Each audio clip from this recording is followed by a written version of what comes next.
سرود موافق طلب.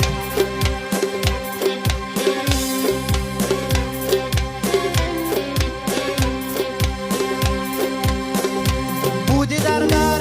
فنا لیلی خوش مجنونی،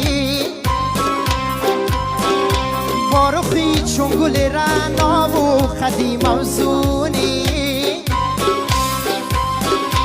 بر سری قبری که رفتم گفتم شونی، گفته اول مپستا تو بیایی دانی،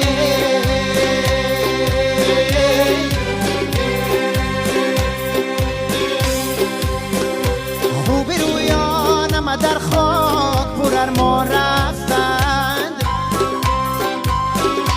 عاقلان یک و یک از فرقتیشان رفتند، بلبلان از شمنی ناله خوشخواه رفتند، ترک دنیا بکنی خواجه تو هم انسانی،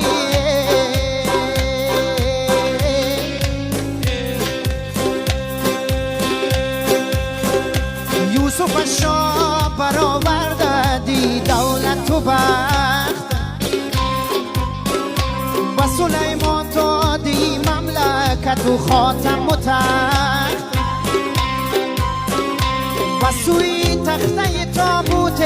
کشیدند مرا، بریزای تو یکی برگ نریزد زی درخت،